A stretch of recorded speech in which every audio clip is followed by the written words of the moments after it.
So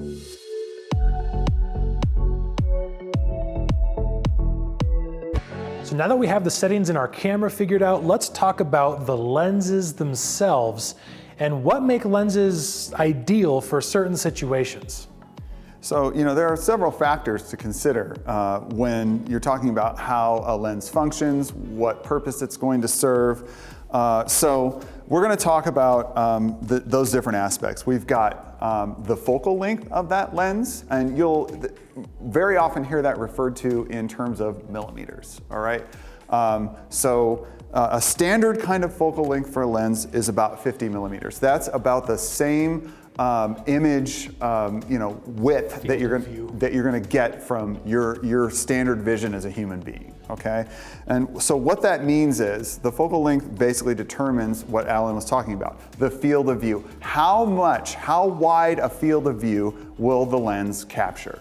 All right, so the lower the number, there's all these inverse relationships in the video and photography world. The lower the number, the wider the field of view is. That means that its focal length is very short and it will get a very wide field of view. And as those numbers get lower and lower, the image will actually start to get distorted and rounded, and you hear people talk about fisheye lenses and things like that, and you get this really kind of circular look to things. It's very interesting. And as the focal length gets longer, the field of view gets smaller, and you hear that quite often referred to as a very long lens, okay? So a lot of lenses have a fixed focal length. Let me borrow this one here. So like this is a 50 millimeter lens, and it only has a 50 millimeter focal length. These are called prime lenses. But then you also have zoom lenses, and these are variable in their focal length. And you often see two numbers on them. Like this is an 18 to 35 millimeter lens. And so I'm able to zoom and change the focal length between that 18 and that 35 and all the numbers in between. I don't think that there are better or worse options. You have some people who just really love to shoot on prime lenses with fixed focal lengths. But the frustrating part about fixed focal length lenses is if you want to get closer to a subject, you got to pick up your camera and go and get closer to the subject. As opposed to if I had a zoom on that, I could just zoom in. But prime lenses tend to have the lower f-stops, which give you more availability to low light. So there's trade-offs for both. I think every good camera kit should have a zoom lens and a prime lens in there. Definitely, that's a good setup to go out and approach any kind of production situation with. The other thing about the f-stop and its relationship to the image is something that's called depth of field, all right? And that is basically the amount of distance, the focal plane that is achievable as a sharp part of the image, all right? So if you have a very shallow depth of field, there's a very small distance that can be in focus, all right? And this is very important when you're thinking about, say, shooting an interview, for example. If you have a very shallow depth of field and your subject is in focus and they lean forward just slightly or lean back in their chair just slightly, they're gonna go out of focus. Now, the benefit of having a shallow depth of field, achievable by a low aperture usually, open up that lens and let more light in, but also get a very shallow depth of field, is that you can blur the background. And this is something that you see all the time in professional interviews.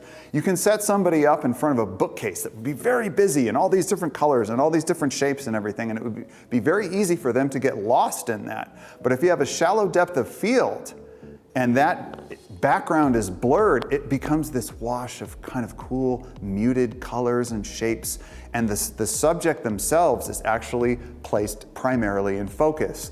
And that actually relates to the focus of the interview. They're the most important part of it. That's why you're interviewing them. So you want them to be the primary object that people are perceiving, and the shallow depth of field is a great way to do that. And the last thing we should talk about with lenses, and arguably the most important, is focus. So your ability to focus is on your lens. And if you're working with really shallow depth, if that focal plane is really thin, your focus is gonna have to be razor sharp. In an interview, you should always focus for their eyes. Their eyes are the window to the soul, and because we're engaging with the person in the interview, we want to have their eyes in focus. Soft focus on a lens where you miss that focal plane by just a few inches is a terrible thing. It's almost not fixable at all in post, and a soft image just screams, I didn't take the time to focus properly.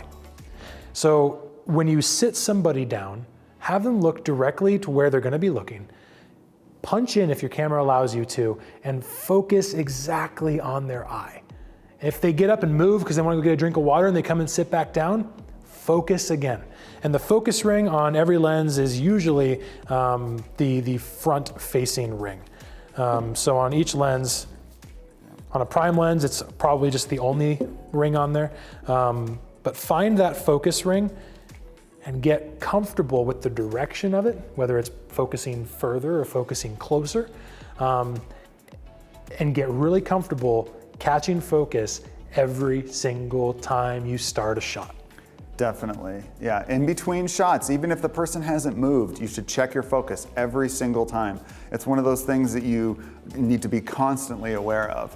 And if you've got that shallow depth of field going on, and maybe the subject, raises their hands because they're passionate about something and the hands aren't quite in focus, that's okay. The eyes are the most important part, as Alan said, definitely. So as you start to play with your lenses, and you start to play with all the settings that we've talked about in these lessons, just start to get familiar with them. Give full room for frustration that your first few images might be soft. It will happen. Because your mind now is trying to think through all these settings simultaneously. Give yourself room for frustration, but do not shy away from getting your hands on your camera and getting comfortable with these settings. Like Alan said earlier, it's very similar to learning to do anything that you kind of take for granted after a while, driving a car, riding a bike, doing things like that. It will get to the point where you will know, just without even thinking about it, the settings you need to adjust, the muscle memory will be built, you'll be able to manipulate these controls without even thinking about them and achieve the depth of field that you want, the exposure that you want, the focus that you want, all of that in a very short period of time. And that's when your camera becomes not just a tool, but an extension of your mind. And that's something that's really kind of romantic about what we do, is that this tool, this sensor, this lens is my vision being mechanically incorporated into cinema. It's romantic, right? Absolutely. It's romantic. Yeah, I'm floating away. Which means the more you understand your camera, the less afraid you are of your camera, the more free it is to become that direct extension of your mind. So I know it's easy to become afraid of your cameras. Don't be.